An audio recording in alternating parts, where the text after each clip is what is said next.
오늘은 이 마태복음의 마지막 부분이에요. 예수님께서 너희들은 이제 나가서 모든 족속들, 열방들에게 내가 누군지를 가서 전해라. 이런 말씀을 마태복음에서만 마지막에 하신 게 아니고 각 복음마다 이 말씀을 다 하셨어요. 누가복음, 요한복음, 마가복음 다 이렇게 마지막에 부활하시고는 40일 동안에 5번을 이 말씀을 하셨어요. 예수님께서 5번을 하셨는데요. 이 5번 하신 내용을 제가 간단하게 성경 말씀을 그냥 참고로 드릴게요. 첫째, 이 40일 기간 동안에 처음 한 열흘 정도 됐을 때 이분이 이제 부활하시군요. 여기 부활하시고는 열흘 정도 됐을 때 하신 말씀이 마가복음 16장 15절이에요. 그리고 한 15일 정도라고 생각하시면 돼요. 누가복음 24장 47절이에요. 두 번째 이렇게 말씀하셨어요. 너희들은 나가서 만민에게 판타타 에뜨네, 이방인들에게, 그런 말이에요. 에뜨네, 이방인들에게 복음을 전해라. 이렇게 말씀하셨거든요. 근데 세 번째 어떻게 하셨냐면, 세 번째는 요한복음 20장 21절에 약간 20일 정도 됐을 때 요한복음 20장 21절에 똑같이 말씀하셨어요. 그리고는 예수님께서 약간 30일 정도 됐을 때 갈릴리로 올라가셨어요. 갈릴리 북쪽 지방으로 가셔가지고 제자들을 만나서 지금 제자들이 이제 허탄한 마음으로 다시 고향에 가서 고기잡이하고 있는 제자들을 만났어요. 그때 이제 가셔서 하신 말씀이 그 유명한 마태복음 28장 19절에서 20절 말씀이에요.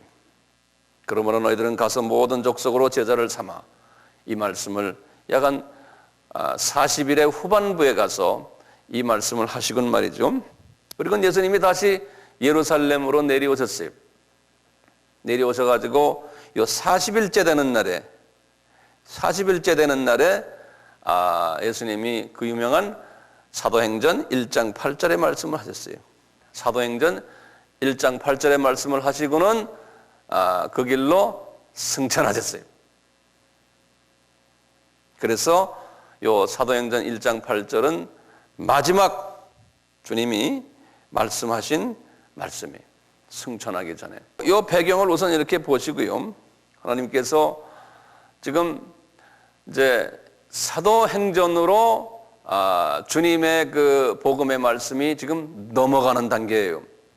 사도행전으로요. 이제 주님이 승천하시면서 이렇게 나가서 전해라 그래 놓고는 우리 알다시피 며칠 있다가 이제 그 오순절 사건이 일어났습니까? 승천하시고 10일 후에, 다시 말하면 예수님의 부활에서부터 부활한 날부터 50일 되는 날이 오순절이에요. 50일 되는 날이. 부활하신 그날부터, 이건 이제 구약에서는 요 날을 초실절이라 그러는데, 이 부활한 날을요, 예수님께서 부활의 첫 열매래요. 요 날에서부터 50일 되는 날을 오순절이라고 그래요.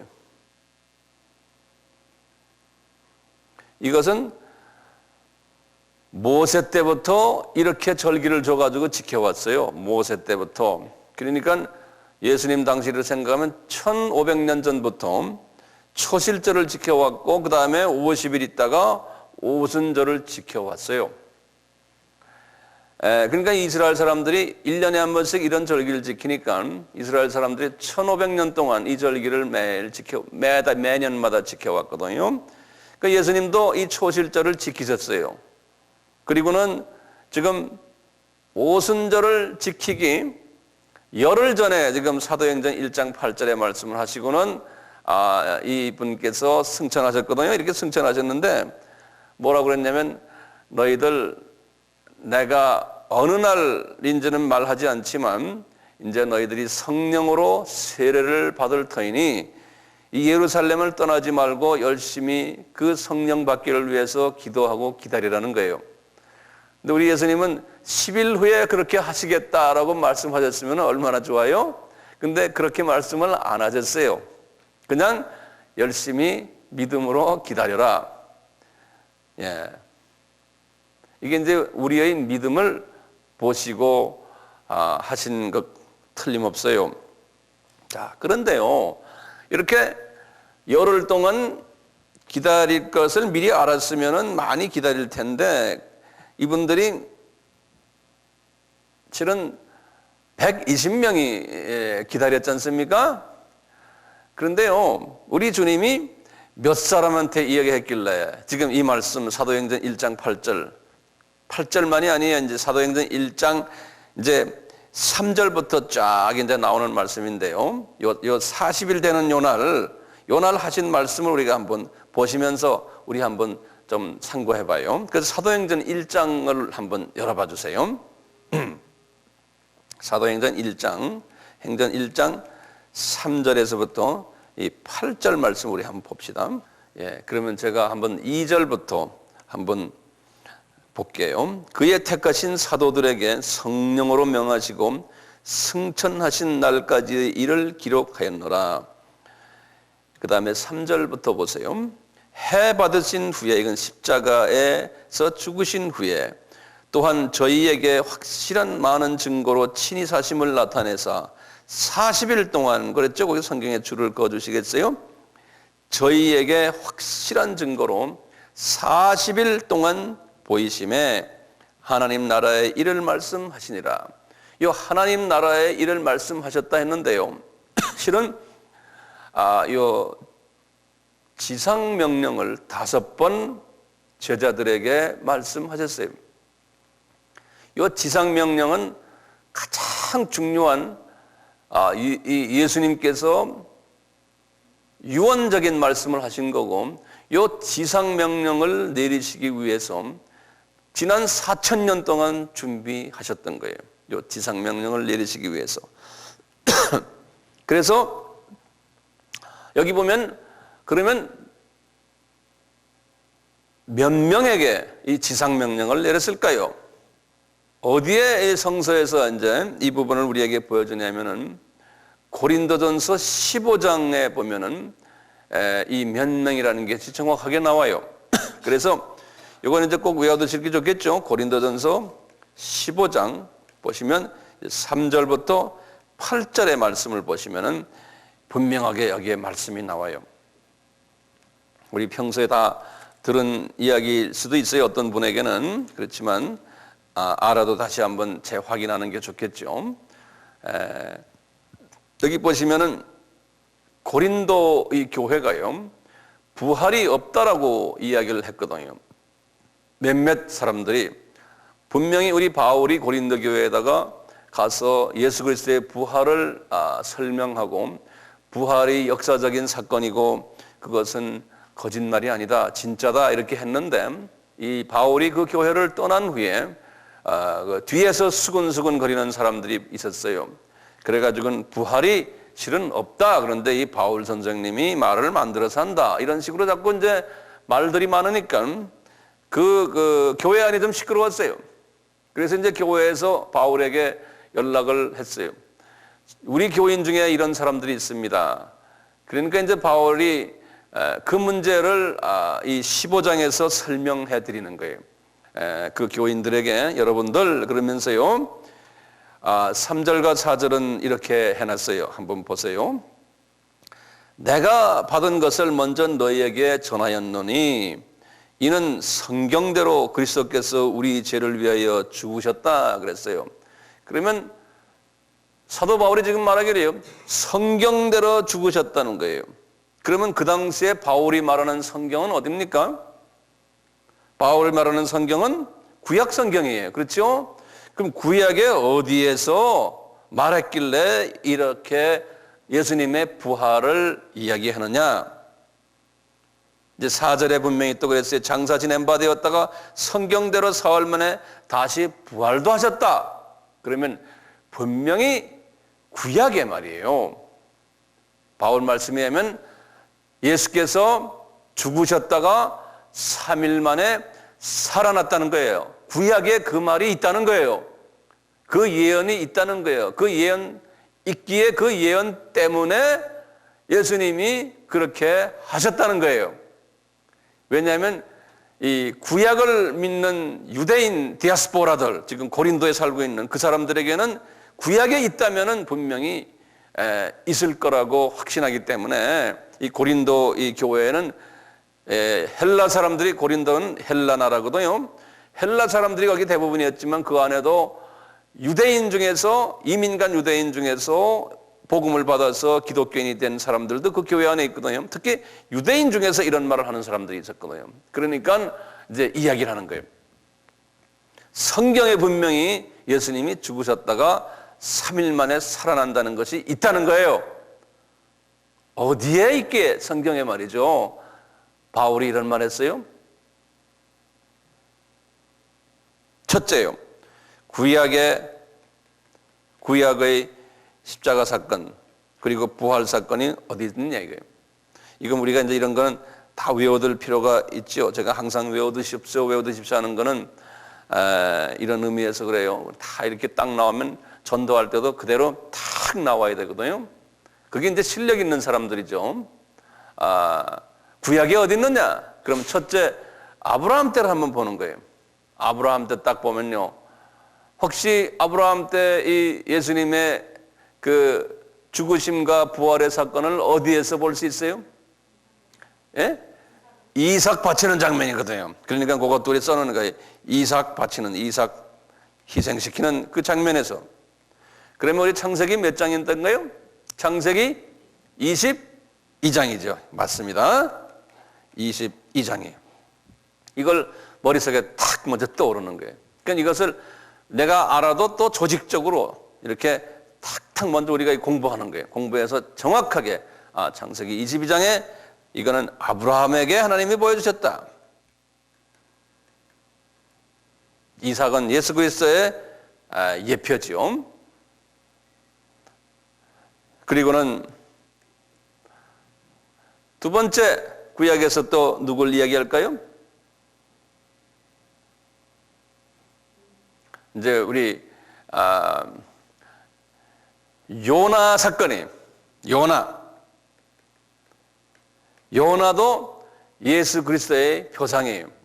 요나서 전체, 요나서 1장에서부터 4장까지의 이야기거든요. 그래서 우리 예수님도 그랬죠. 나는 요나의 표적 외에는 너희들에게 보여줄 것이 없다 그랬죠. 마태복음, 우리 지난번에 봤지만 12장과 마태복음 16장에 보면은 그렇게 나와요. 마태복음 12장과 16장에 요나의 표적, 이것은 요나가 고래 속에 들어갔다가 3일 만에 나온 사건이에요. 똑같이 이삭의 사건도 베엘세바에서 이제 아들을 바치겠습니다. 그리고는 3일 동안 걸어서 모리아산까지 갔어요. 거기에서 이제 다시 염소를 대체시켜서 이제 이삭이 살아난 사건이 있거든요. 이 모든 것들은 이렇게 예수님의 죽으심과 부활하심을 예표를 한다는 거예요. 그리고 중요한 사건이 구약에 또 하나 있어요. 다윗에게 주신 말씀이죠. 다윗을 통해서 다윗도 그리스도의 예표죠. 그렇죠? 그래서 유명 인사들이 지금요, 아브라함과 다윗에게, 중간에 또 한 유명 인사 요나를 통해서 이 구약에서의 주님의 죽으심과 부활하심을 상징적으로 우리에게 가르쳐 줬어요. 그러면 이 다윗에게 어떤 부분에서 가르쳐 줬나요? 그러면 우리가 생각이 조금 좀 복잡해지죠? 그러면 우리가 항상요, 이 문제는 이것도 기억해 둘 필요가 있어요. 시편 16편 그러는 거예요. 그래서 시편 16편의 이제 이야기예요. 그러니까 우리가 시편 16편으로 한번 가봐야겠죠? 그래서 우리가 시편 16편을 한번 볼 필요가 있어요. 거기 보시면 거기에 도대체 어디에 무슨 말이 있길래 예수님의 죽으심과 예수님의 부활이 있을까요? 시편 16편이에요. 그래서요, 이 시편 16편은요, 이 다윗이 말이죠. 이 다윗께서 어떤 장면이냐면 이분이 하루는 이렇게 기도하고 있는데 다윗이 그리스도의 그 십자가의 사건을 본 거예요. 그런데 그 십자가의 사건을 보는데 자기 모습같이 생긴 그 예수 그리스도의 모습이, 그러니까 본인인 줄 알았어요, 다윗이. 네? 그래가지고 이제 죽으시고는 무덤에 들어갔는데 자기 자신이 다윗이, 그래가지고는 다윗이 거기서 또 썩지 않고 다시 살아나는 그런 모습을 다윗이 봤어요. 그 모습을 이분이 시적으로 표현한 것이 시편 16편이에요. 시편 16편. 그래서 시편 16편은 이 예수님의 죽으심과 특히 이 부활 사건에 관계되는 이 아주 유명한 시편이에요. 우리 예수님의 죽으심에 관한 시편은 시편 몇 편이든가요? 22편이에요. 예수님의 그 고통당하시는 모습을, 그것을 다윗이 스스로를 또 봤어요. 그래서 시편 22편 하면 아주 유명하거든요. 그와 동시에 예수님의 그 부활과 관계되는 시편은 요 시편 16편이에요. 나중에 이제 사도행전 2장에서요. 이제 베드로가 성령 충만해 가지고 설교하는 장면이 나와요. 그럴 때 이 베드로가 그 설교를 듣는 많은 유대인들과 디아스포라의 그 사람들 앞에서 무슨 말씀을 인용하냐면은 시편 16편을 인용해요. 지금 이 시편 16편을 인용해요. 그리고는 이 16편에 나오는 그 다윗의 몸이 썩지 않았다는 것이 다윗이 아니고 예수님이다라는 것을 증명하는 장면이 베드로의 설교 장면이에요. 예. 그래서 여기 특히요 8절부터 이 16장 8절부터 이렇게 봐서는 이 11절까지가 아주 중요한 절이에요. 그래서 우리 한번 이 상징적인 이야기지만요, 이제 읽으시면서 이제 신약에 와서 이 상징이 현실화되었다라고 이제 베드로를 통해서 말씀하시요. 8절부터 보세요. 내가 하는 것은 다윗이에요. 그런데 그 내가가 예수님이에요. 나중에요. 내가 여호와를 항상 내 앞에 모시며 그가 내 우편에 계심으로 내가 요동치 아니하니라. 그러면 지금 이 다윗이지만 지금 예수님을 이야기하는 거예요. 예수님 스스로예요. 그러니까 예수님이 지금 누구 우편에 있다는 거예요? 하나님 우편에 예수님이 지금 계시다는 거예요. 그것을 다윗이 환상으로 본 거예요. 근데 다윗이 그 모습을 자기인 줄 알았어요. 네. 그러면서 9절에 이러므로 내 마음이 기쁘고 내 영광도 즐거워하며 내 육체도 안전히 거하리니, 내 육체도 안전히 거하리니. 이분이 이제 이렇게 하면서요. 그러면 그 육체가 이제 음부에 버리지 않고 썩지 않는다는 이야기가 나와요. 이는 내 영혼을 음부에 버리지 아니하시며, 예수님께서 십자가에서 죽으신 후에 어떻게 했습니까? 3일 동안 이분이 음부를 방문했죠. 그렇잖아요? 방문을 했지만 이분이 그걸 환상으로 다 본 거예요. 음부에 내려가는 걸 봤는데 거기다 버리질 않으셨다는 거예요. 이제 다윗이 스스로가 지금 음부에 내려갔어요. 자기 모습을 보니까.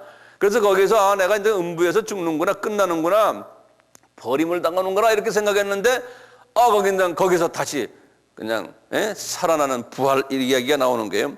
음부에 버리지 아니하시며 주의 거룩한 자로 썩지 않게 하실 것입니다.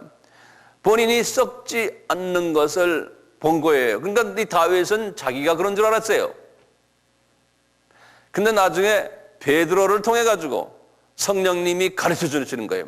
베드로 설교에서 이제 사도행전 2장에서 이 말씀이 다윗 이야기가 아니다 그러는 거예요. 이 말씀이 예수님에 관한 이야기다. 예수님이 부활하실 것을 이렇게 다윗에게 보여줬다. 이렇게 말씀하시는 거예요. 그래서 이제 바울이 성령님의 가르침에 의해서 이렇게 말씀하시는 거예요. 성경에서 예수께서 죽으셨다가 3일 만에 부활할 것을 말씀하지 않으셨느냐? 이제 고린도 교회에다 말씀하시는 거거든요. 그러면서 보아라, 최소한 성경의 이 세 곳에서 아브라함에게 요나에게, 다윗에게 이렇게 예수님의 죽으심과 부활하심을 말씀하셨다. 이제 이 말씀이에요. 그러니까 구약에서 나오는 말씀을 가지고 우선 이 바울이요, 이 고린도 교회 사람들에게, 부활을 부인하는 사람들에게 논리적으로, 성서적으로 이렇게 증명하는 거예요. 그러니까 우리도 이런 증명을 할 수 있어야 되지 않습니까? 네? 논리적으로요. 그리고는 말이죠. 그리고는 이렇게 논리적으로 설명한 후에 현실 속에 다시 들어오는 거예요. 바울이 이 부활을 증거하기 위해서 현실 속에 들어와서 하시는 말씀이, 여보시오, 신약에 와서 이 부활을 40일 동안 본 사람이 몇 사람인지 아느냐? 그러신다고요. 그 사람의 명단이 쫙 나오는 거예요. 그게 이제 5절에서부터 8절까지예요. 5절에서부터 8절까지예요. 한번 보시면은요, 처음에 그래서 이 사도 바울께서 하시는 말씀이, 지금 이 고린도 전서를 쓸 때가 언제였냐면요, 여기 보시면은 이분이 고린도 전서를 쓸 때가 주후 55년경이 됐어요. 55년 약. 주후요, 이 고린도 전서 쓸 때. 그런데 우리 알다시피 예수님이 죽으시고 부활하신 것은 주후 몇 년이었습니까? 주후 30년이었어요. 예수님의 죽으심과 부활하심, 승천하심, 이거 다 주후 30년이거든요. 그런데 고린도 교회에다 지금 쓰고 있는 것은 55년에 지금 이 편지를 쓰는 거예요. 예? 그러니까 몇 년 후입니까? 25년 후에 일어난, 25년 전에 일어났던 사건을 가지고 지금 이야기하는 거예요. 예? 우리가 보면요, 여기 보면은 이제 지도를 이렇게 보시면 여기 이스라엘이 이렇게 있고, 이렇게 해가지고 여기 이제 그리스가 이렇게 있는데요. 여기 이제 이스라엘이에요, 여기가. 이쪽은 터키고, 여기는 터키고, 여기 그리스의 남단에 여기에 도시가, 이 도시가 고린도예요. 여기 그리스 남단에 고린도가 바로 여기 붙어 있는데요. 지금 이 바울이 이 편지를 어디다 쓰냐면 에베소라고 여기 있는데, 에베소에서 이제 이 편지를 쓰시는 거예요. 여기 에베소에서요. 에베소 터키 남단에 있는 도시예요. 서남단. 이 에베소에서 이 편지를 쓰시면서 하시는 말씀이, 고린도 교회 교인들이요, 지금 이 부활을 경험한 사람들이 누군지 아느냐? 그러면서 지금 명단들이 들어가요. 여기 보면 한번 제가 5절부터 읽을게요. 게바에게 보이시고 후에 12 제자에게와 그 후에 500여 형제에게 다 보이셨고, 지금 여기 보면 500명이라고 그랬지 않습니까? 500명에게요. 나머지 뭐 제자들에게 나머지 다 보이는 그 토탈 합하면 한 600명 가량이라고 우리가 이제 추측을 하는 거예요. 실제로 본 사람들이. 근데 재밌는 게요, 여기 보면은 6절 보세요. 그 후에 500여 형제에게 일시에 보이셨으니 그 중에 지금까지 태반이나 살아있고 어떤 이는 잠들었다 그랬어요. 그러면 보세요. 25년 전에 일어난 사건인데 지금도 500명 중에 태반이 살아있다니까 몇 명이 살아있다는 소리예요. 적어도 한 태반이니까 뭐 한 300명 정도 잡아도 뭐 무리가 없겠죠. 그렇죠? 절반 이상이니까. 그러니까 지금 사도 바울이 하시는 말씀이 500명 중인데 25년 전 이야기지만 태반이 지금 아직도 살아있다는 거예요. 여기는 그래서 most of them, 그러니까 대부분의 사람이 다 살아있다는 거예요. 예? 약 한 300명 지금 살아있다고 가정을 하세요. 25년 후인데도. 그리고 이제 이 살아있다는 이야기를 왜 하셨냐면, 지금 이 사람들 지금 어디에 살아있습니까? 이 사람들 지금 이스라엘의 예루살렘에 살아있지 않습니까? 그렇지? 예루살렘에 있어요, 대부분이. 그러니까 말이죠. 고린도 교회 교인들이요, 내가 지금 여기 에베소에 있지만 당신들이 이 부활 가지고 자꾸 이렇게 신경을 하면은 내가 이 예루살렘에다 연락을 해서 부활을 경험했던 분들을 내가 한번 배를 대절해 가지고 배로 태워서 너희들한테 한번 데려갈까? 이런 소리나 마찬가지야. 그래서 그분들 너희들 앞에서 한번 부흥회 한번 하게 할까? 이런 그 자신감을 가지고 예수님의 부활이 하나의 그냥 상징적인 것도 아니고 그냥 지나가는 이야기거리도 아니고 그냥 전설 속에서 나오는 이야기도 아니고 전통적인 이야기도 아니고 실제였다는 거예요. 그래서 지금도 25년이 지나간 오늘날도 부활에 대해서 목격한 사람들이 한 300명, 400명이 있다는 거예요. 예? 예수님의 제자들도 그 당시에 그대로 다 살아계셨거든요. 대부분 분들이. 그러니까 내가 그분들에게 부탁해서 배를 하나 대절해가지고 너희들한테 내가 가서 부흥회를 한번 해줄게. 이런 사도 바울의 그 심정을 여기다 토로했어요. 그러니까 지금도 자유신학자들이 예수님의 부활을 부인하는 분들이 많거든요. 육체적인 부활을. 그것은 성서 속에서의 그 내용을 영의 눈이 어두워가지고 보지를 못하는 것뿐이에요. 자, 이제 이런 그 부활 내용을 한번 여러분들 마음속에 가지고서요. 그리고 다시 우리 사도행전 다시 좀 봅시다. 사도행전 1장으로 다시 돌아가 보세요. 자, 3절을 우리 다시 한번 봅시다. 해 받으신 후에 또한 저희가 그러면 몇 사람일까요? 약 600명 가량 되죠.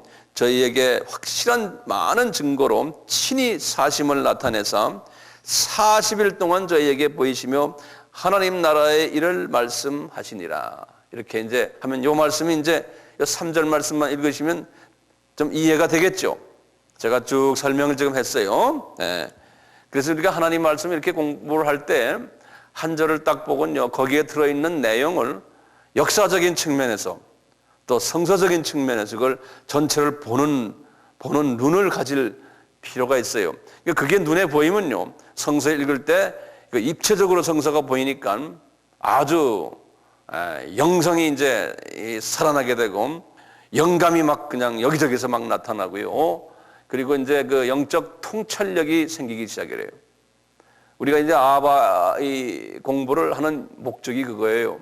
그냥 지식만 집어넣는 게 아니고 이런 걸 이렇게 내가 배우면서 성령님이 나에게 가르쳐 주세요. 너 이제 이거 알겠지? 이게 이렇게 되는 거 알겠지? 그러면 이제 본인이 성서를 읽으면서 영감이 생기고 통찰력이 들어오고 그렇게 돼요. 이제 그렇게 되기 위해서 우리가 지금 성서 공부를 하는 거예요. 보통 웬만한 분들은 20년, 30년, 40년을 하나님의 말씀을 공부했기 때문에 다 아는 이야기를 내가 재탕하는 경우도 많지만 재탕한다고 생각하지 마시고 이 영성을 내가 키우는 그러한 부분에서 겸손한 마음으로 이렇게 들어주시면 하나님이 도와주세요. 네. 그리고는 4절에 가서 우리 주님이 하신 말씀을 한번 봅시다. 어떻게 말씀하시나?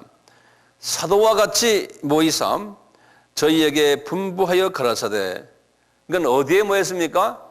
예루살렘에 지금 예수님이 계신 게 이게 어느 날입니까? 이게 40일 되는 날에 그 날에 지금요. 이 40일 되는 날에 저희에게 분부하시는 거예요. 한 군데 모여서요. 근데 어떤 분들은 어디에 모였었을까? 그럴 때요. 이런 말씀을 하세요. 감람산에 아마 계셨을 거다 그러는 거예요. 감람산은 어딘지 아시겠죠? 예루살렘 제가 지도를 그릴 필요는 없을 것 같아요. 바로 이제 예루살렘 성전 옆에 있는 조그마한 언덕이에요. 동쪽으로 있는 언덕인데 그 언덕에 이제 아마 계셨지 않았을까 이렇게 보는 분도 계세요. 다시 4절 봅시다. 사도와 같이 모이사 저희에게 분부하여 가라사대 예루살렘을 떠나지 말고 내게 들은 바 아버지의 약속하신 것을 기다려라 그러는 거예요. 자, 그러면 분명히 예수님이 지금 말씀하셨어요.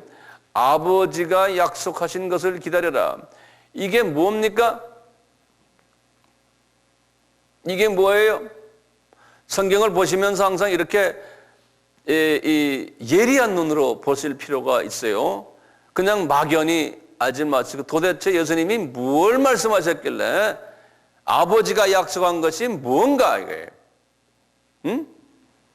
성령 보내주시겠다는 말씀이죠. 그게 무슨 말씀입니까? 그게 뭐예요? 어디에 있어요? 요한복음 14장 16절이에요. 보혜사 성령님을 너희들에게 보내주겠다라고 예수님께서 말씀하셨는데 여기에서는 지금 뭐라고 그러냐면 아버지께서 약속하셨다고 그랬어요. 왜냐하면 아버지께서 성령 하나님을 통해 가지고 예수님께 전달한 거예요. 그날은 어느 날입니까? 예수님이 지금 약속하신 이 보혜사 성령님을 내가 너희들에게 보여주겠다 하신 그날이 무슨 날이요? 예수님이 마지막 성만찬 하는 그날이요. 성만찬 때 하신 말씀이요. 그래서 내가 이것을 몇 번 말씀드렸어. 그런데 이런 것들을 메모리하시고 또 이것을 입체적으로 성경을 보실 필요가 있다고 제가 말씀드리죠. 이렇게 입체적으로 봐야지만 말씀을 깊이 이해할 수 있어요. 성만찬 때 하신 말씀이에요. 성만찬 때. 그러면 이게 지금 요한복음 14장 16절이에요. 이 보혜사 성령을 보내주겠다. 지난 우리 아바 2기에서 보혜사 성령에 관한 이야기를 제가 자세하게 다뤘어요. 그래서 거기에 대해서 내가 말씀을 다시 하지 않고요. 요날이 성만찬 하는 날이니까요. 무슨 요일입니까? 요날이 목요일이죠. 우리 식으로 보면 목요일이에요. 그런데 이제 유대인들의 식으로 보면 목요일 저녁이기 때문에 금요일이에요. 유대인들은 저녁 6시가 되면 새로 요일이 시작하거든요. 그 다음 날로. 그래서 이제 저녁 식사를 하셨기 때문에 금요일이에요, 금요일. 그렇지만 우리 식으로 보면 목요일 밤이에요. 이날 뭐라고 그랬냐면 예수님이 내가 너희들에게 언젠가는 뭘 보내주겠다? 보혜사 성령님을 보내주겠다 그랬거든요. 근데 이 약속하신 것이 지금 언제 이루어지는 거예요? 보세요. 며칠 후에 이루어지나 우리 한번 봐요. 제자들은 그걸 아마 다 잊어버리고 계셨을 거예요. 금, 그 다음에 토, 그 다음에 일. 이 주일날이에요. 주일날. 이 주일날에서 며칠 지나갔어요. 지금 하시는 말씀이 요날 부활하셨죠. 예수님께서. 요 말씀하시건 그 다음날 이제 십자가에서 죽으셨어요. 금요일에. 그리고 이제 부활하시고, 그리고는 40일 이제 지나셔서 요날 지금 하시는 말씀이에요. 40일 되는 날에 지금 하시는 말씀인데 뭐라고 그러냐면 이 약속한 내가 며칠 전입니까? 43일 전에 약속한 걸 43일 전에 약속한 것을 기다리라는 거예요.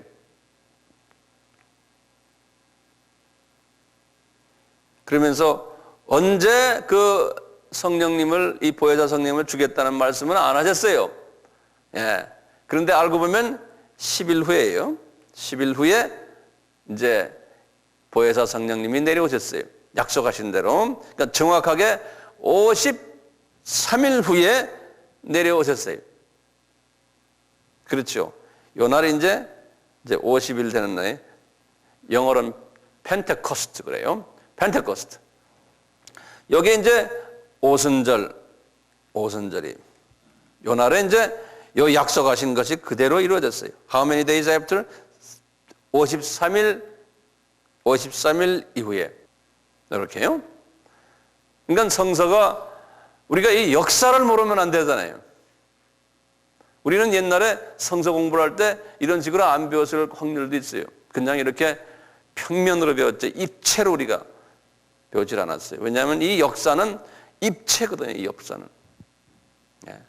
시간과 공간 모든 사건들이 다 연합된 입체죠. 그냥 이렇게 평면적으로 배우니까 영성이 낮아져요.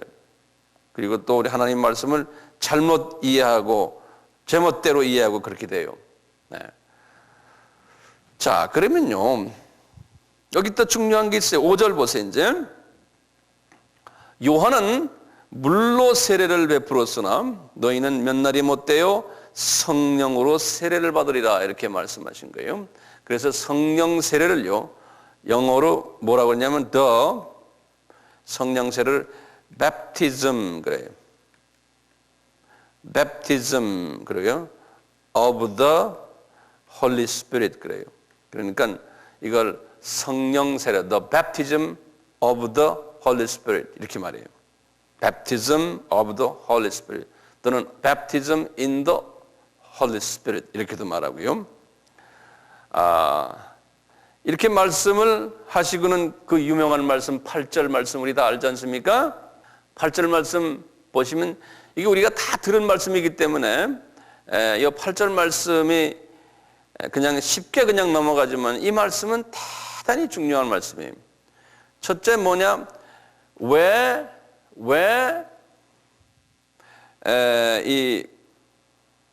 하나님이 이 성령 세례를 주려고 그래요?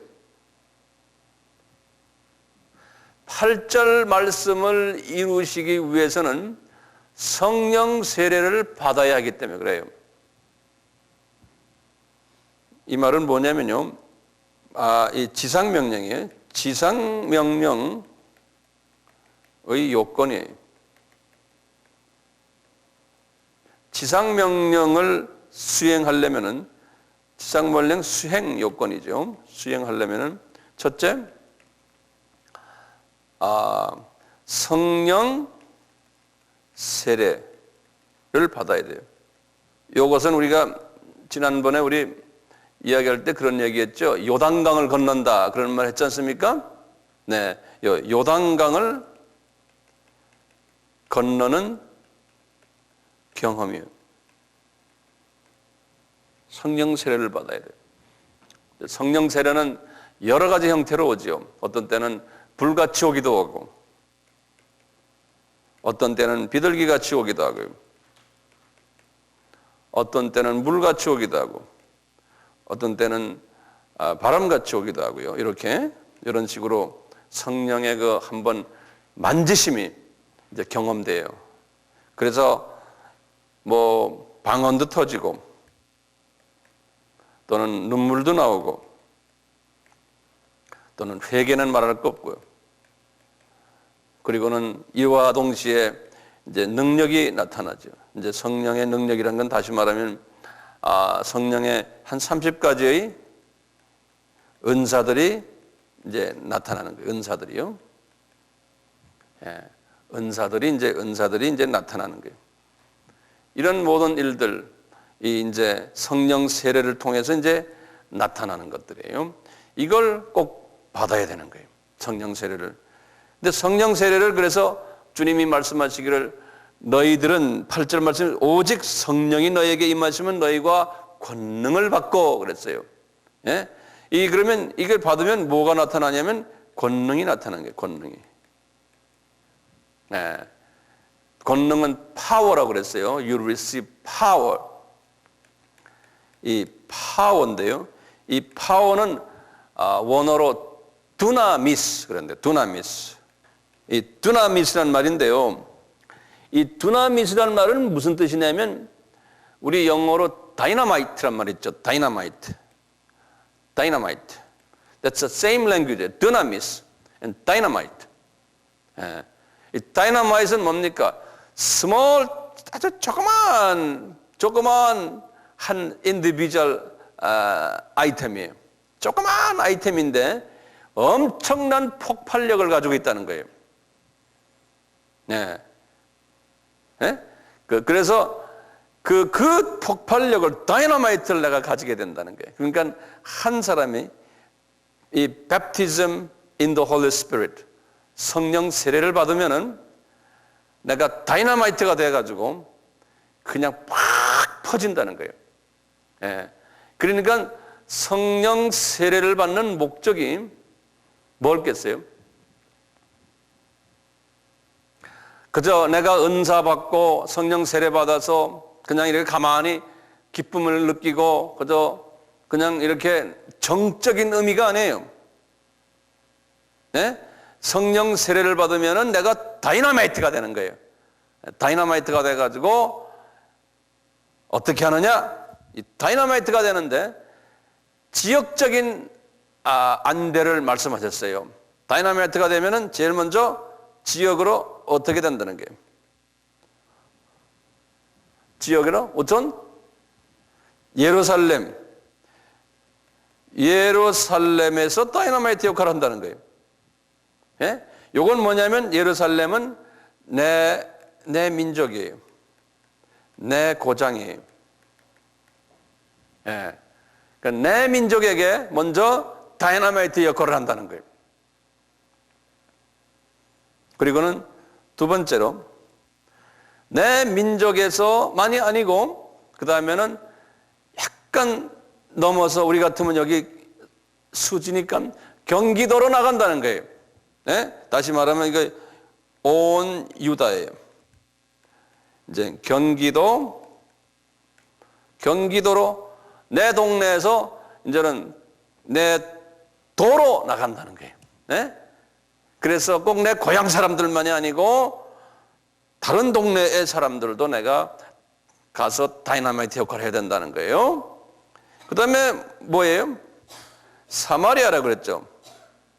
사마리아는 이 이스라엘 사람들과 아수르 사람들과 피를 섞인 사람들이라고 그랬지 않습니까? 그럼 우리 같으면 사마리아가 우리 같으면 북한도 될 수 있고 또는 뭐 중국의 우리 조선족도 될 수 있고 또는 중국 사람들 될 수 있고 일본도 될 수 있어요. 이 사마리아는 우리 주변에 있는 우리와 거의 문화가 비슷하면서도 다른 사람들.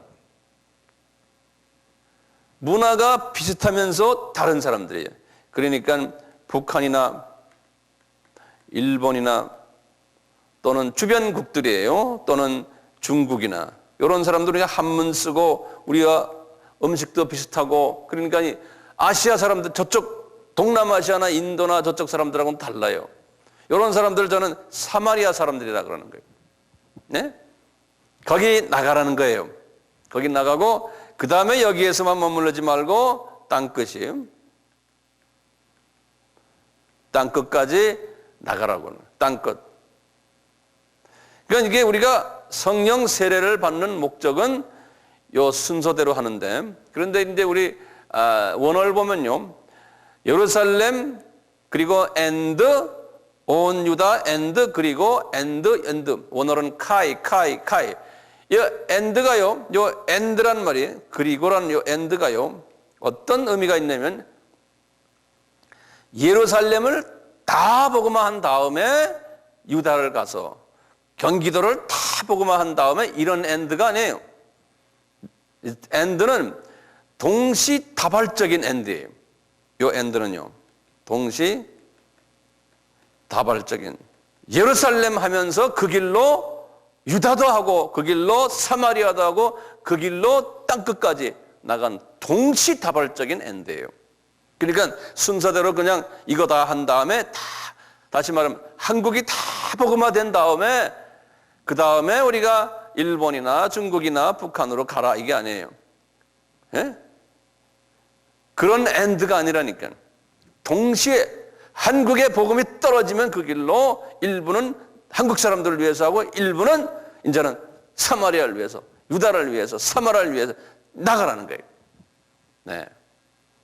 요것을요, 이제 우리가 계속해서 이제 하겠지만 예루살렘 교회가 이런 부분에서 이것을 못했어요. 예루살렘 교회가 이런 명령을 받았는데 예루살렘 교회의 지도자들이 이 부분에 대해서 순종을 못했어요. 그런데 나중에 안디옥 교회는 이 말씀을 순종했어요. 이 말씀을 순종을 했어요. 그래서 우리가 이제 나중에 천천히 보겠지만요, 이 말씀을 이렇게 보면서 나가서 전할 때 우리 1장 8절에서 그랬어요. 누구를 전하는 뭐가 되라고 그랬어요? 예수님이 나를 전하는 뭐가 되라? 증인이 되라고 그랬죠. 그래서 이 증인이라는 말씀, 영어로는 witness.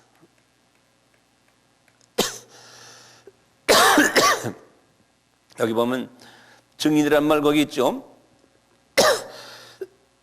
이거 죄송합니다. 이 witness라는 말, 이 증인이라는 말은 원어에는 순교자가 되라 이런 뜻이에요. 마르투스라고 그랬어요. martyrdom 그런 말인데요. 우리 마르투스란 말 들었죠? 예? 마르투스. 예, 이 마르투스. 이게 보면 증인을 마르투스라고 이렇게 원어로 되어 있어요. 이건 뭐냐면 martyrdom 그래서요. martyred. 이게 가면 무슨 소리냐면 이게 순교자라는 소리예요. You'll be a witness. 그때 witness가 마르투스예요. 그냥 편하게 전하는 게 아니고 순교를 각오하고 순교자가 된다는 거예요.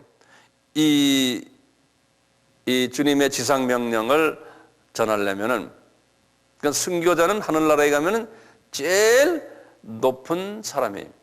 높은 사람. 그러니까 천국에서 가장 높은 계급에 있는 분이 마르투스예요. 순교자예요. 그러면 우리가 육적으로 순교하는 것도 있지만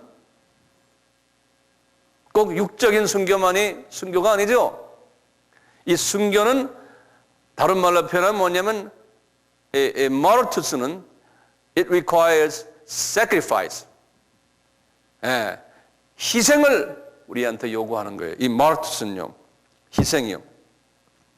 그래서 예수님의 증인이다 하는 것은 witness라는 말은요. witness라는 말은 다른 말로 말하면 희생이에요. sacrifice. 이 sacrifice가 있을 때 증인의 역할을 할 수 있어요. 이건 이제 순교자라는 뜻이거든요. 그래서 우리는 육적인 physical witness, physical sacrifice도 할 수 있어요. 육적 희생도 우리가 해야 돼요. 금전적인 희생도 해야 되고, financial sacrifice, time도 sacrifice 해야 돼요. 시간도. 그렇죠? 그 다음에 나에게 주신 all talent sacrifice. That's all means. 그 전부 다 witness라는 소리예요. witness라는 말은 뭐예요? 순교자라는 뜻이거든요. 마르투스. witness means. 그래서 sacrifice, 희생을 요구하는 거예요. 그러니까 희생 없이는 예수의 증인이 될 수가 없어요. Without sacrifice, you cannot be a witness of Jesus. 왜요? Why? 예수님이 뭐예요? 희생하셨어. Jesus. He sacrificed himself. 그 예수님이 너희들 나 따라와라 그랬잖아요. 그러니까요. 이 크리스천 이 witness는요. 크리스천 witness는 예수 그리스도의 증인되는 사람들은 증인의 요건이 가장 중요한 요건이 뭐겠어요? 예수 그리스도의 증인의 가장 요건이. 예? 이건 타인을 생각하는 사람이에요. 타인, 이웃의 이웃이 잘 되는 것, 예? 이웃의 복리를 생각하는 사람이에요.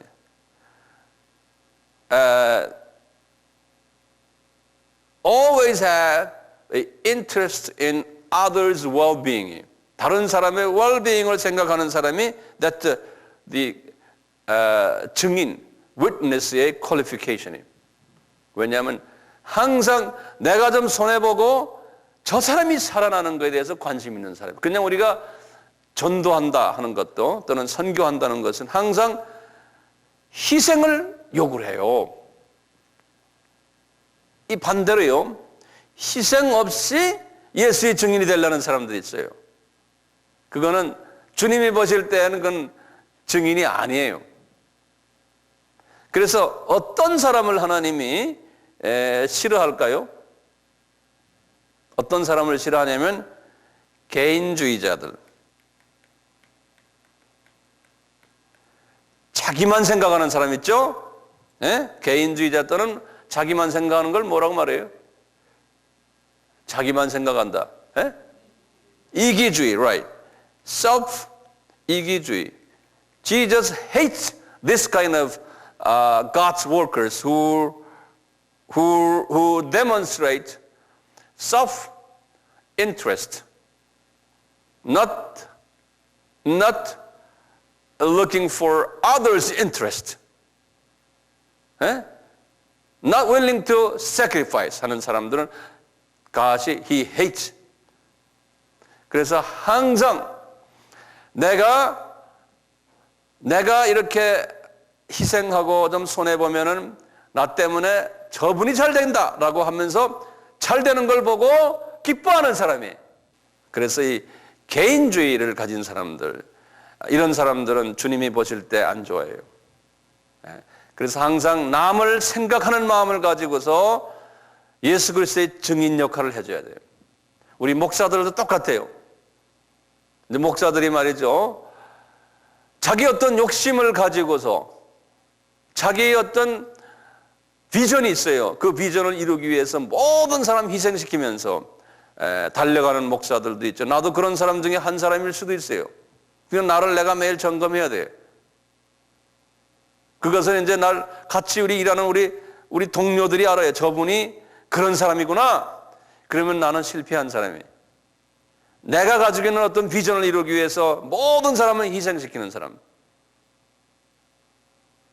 혹시 내가 그런 사람일지도 몰라요. 여러분들 보시기에 그런 사람이 안 되길 위해서 저를 위해서 좀 기도해 주시고, 그래서 내 스스로가 그걸 항상 느끼도록, 혹시 내가 그런 사람이면, 또 우리 선교사들도 마찬가지예요. 그 현지인들을 정말 사랑하는 마음을 가지고 내가 희생하면서 저분들이 나 때문에 잘 되기를 마음을 가지고 하는 그런 선교사들, 예수님의 마음이죠. 그때 파워가 나오는 거예요. 사람을 변화시키는 파워가. 이런 부분에서 사도행전 1장 8절 말씀 하나만 가지고도요, 그 속에 예수 그리스도의 깊은 마인드가 들어있어요. 그 안에. 이제 이렇게 하라 하고 몇 사람한테 이야기했어요? 600명에게 이야기했는데 이 말씀을 그대로 순종한 사람이 몇 사람이었어요? 120명이죠. 그 성경 어디에 나오던가요? 거기 보면 15절에 보면 나와요. 15절에 성경에다가 15절 거기다 120이라고 줄을 그었어요. 120명이에요. 120명이 순종했어요. 15절에 보면 모인 무리의 수가 한 120명이나 되더라. 그때 베드로가 그 형제 가운데 있는 베드로가 이야기 나오지만요, 요 120명과 600명과의 차이점이 몇 프로입니까? 120명이 600의 몇 프로 정도 돼요? 약 한 20% 정도 되죠? 예, 20%예요. 약 한 20%예요. 요 20%라는 숫자가요, 요 퍼센테이지가요, 상당히 의미 있는 퍼센테이지예요.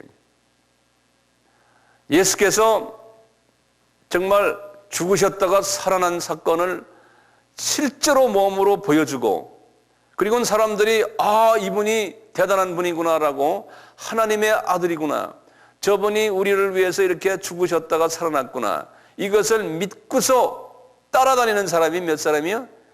600명이었다는 거예요. 다시 말하면 이분들이 기독교인이었어요. 그러니까요, 제자들도 어느 순간에 기독교인이 됐냐면은 예수님이 죽으시고 피 흘리는 그 순간부터 이분들이 기독교인이 된 거나 마찬가지예요. 그러니까 예수님의 피 흘린 사건 이전에는, 예수님의 피사건 전에는 하나님의 자녀로서 법적으로 아직까지 등록은 된 분들이 아니에요. 그런데 피사건 때문에 이제 정식으로 등록된 사람이에요. 천국 생명책에 이제 기록이 된 사람들이 정식으로요. 그런 사람들이 몇 명이었어요? 약 한 600명이었어요. 기독교인이 600명인데